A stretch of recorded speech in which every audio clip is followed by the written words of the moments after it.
आखिर क्यों भगवान श्री कृष्ण को खाटू श्याम जी की हत्या करनी पड़ी थी? आखिर क्यों खाटू श्याम जी को महाभारत का युद्ध लड़ने नहीं दिया गया? वो कौन थे जिन्होंने पिछले जन्म में खाटू श्याम जी को श्राप दिया था? आखिर क्या है बर्बरीक से खाटू श्याम बनने की वो पिछले जन्म की कहानी जिसे हर कोई नहीं जानता? आइए जानते हैं इस वीडियो में।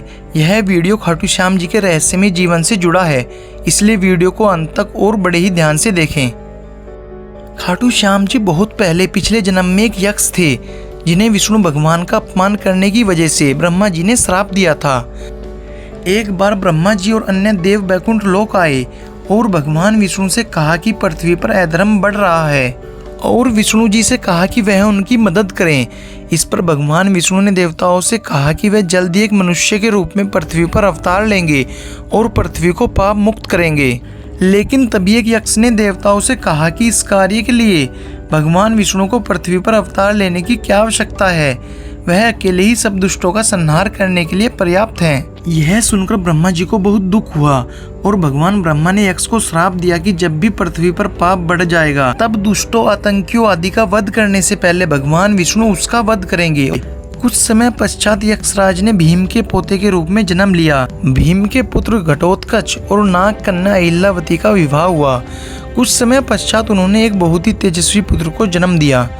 पुत्र के सर पर घने सुनहरे बाल होने की वजह से उसका नाम बर्बरीक रखा गया। बर्बरीक बचपन से ही बहुत ही तेजस्वी, होनहार और निडर बालक था। दोस्तों, आपको पता होगा खाटू श्याम जी का असली नाम बर्बरीक है। कहा जाता है कि जन्म के समय बर्बरीक के बाल बब्बर शेर के समान थे, इसलिए उनका नाम बर्बरीक रखा गया। महाभारत की एक कहानी के अनुसार बर्बरीक का सिर राजस्थान प्रदेश के खाटू नगर में दफना दिया गया था, इसलिए बर्बरीक जी का नाम खाटू श्याम बाबा के नाम से प्रसिद्ध हुआ। लेकिन कुछ कहानियों से पता चलता है कि महाभारत के युद्ध के बाद बर्बरीक के शीश को श्री कृष्ण जी ने रूपवती नदी में बहा दिया था और बाद में शीश बहकर श्याम कुंड में आया था। श्याम कुंड से ही खाटू श्याम का शीश निकला था। आपको बता दें, बर्बरीक ने भगवान श्री कृष्ण और अपनी मां मोरवी से युद्ध कला कौशल सीखकर निपुणता प्राप्त कर ली थी। बर्बरीक ने भगवान शिव की घोर तपस्या की थी, जिसके आशीर्वाद में भगवान शिव ने बर्बरीक को 3 चमत्कारी बाण प्रदान किए। इसी कारणवश बर्बरीक का नाम 3 बाणधारी के रूप में प्रसिद्ध हुआ। भगवान अग्निदेव ने बर्बरीक को एक दिव्य धनुष दिया था, जिससे वे तीनों लोकों पर विजय प्राप्त करने में समर्थ थे। जब कौरवों पांडवों का युद्ध होने की सूचना बर्बरीक को मिली तो उन्होंने भी युद्ध में भाग लेने का निर्णय लिया। बर्बरीक ने अपनी मां का आशीर्वाद लिया और युद्ध में हारते हुए पक्ष का साथ देने का वचन दिया और वहां से निकल पड़े। इस वचन के कारण ही उन्हें हारे का सहारा बाबा श्याम हमारा कहा जाता है। जब बर्बरीक युद्ध करने जा रहे थे तो उन्हें मार्ग में एक ब्राह्मण मिला। यह ब्राह्मण कोई और नहीं बल्कि भगवान श्री कृष्ण थे, जो बर्बरीक की परीक्षा लेना चाहते थे। ब्राह्मण बने भगवान श्री कृष्ण ने बर्बरीक से प्रश्न किया कि वो मात्र 3 बाण लेकर युद्ध करने को जा रहा है, भला कोई कैसे 3 बाण से युद्ध कर सकता है। इस पर बर्बरीक ने कहा कि उनका एक ही बाण शत्रु सेना को समाप्त करने में सक्षम है और इसके बाद भी वह तीर नष्ट न होकर वापस उनके तर्कस में आ जाएगा। तभी ब्राह्मण ने बर्बरीक से एक पीपल के वृक्ष की ओर इशारा करते हुए कहा कि वो बाण से पेड़ के सारे पत्तों को भेद कर दिखाए। बर्बरीक ने भगवान का ध्यान कर एक बाण छोड़ दिया।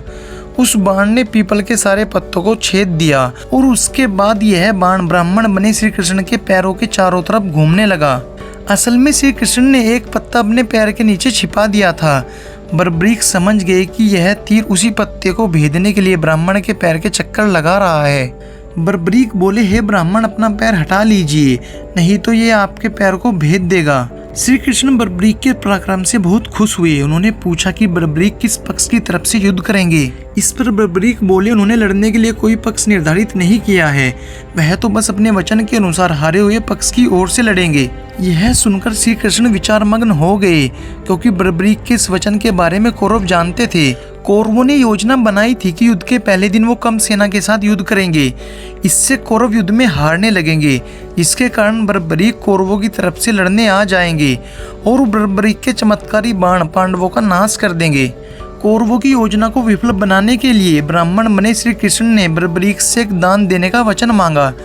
बर्बरीक ने दान देने का वचन दे दिया। अब ब्राह्मण ने बर्बरीक से कहा कि उन्हें दान में उसका शीश चाहिए।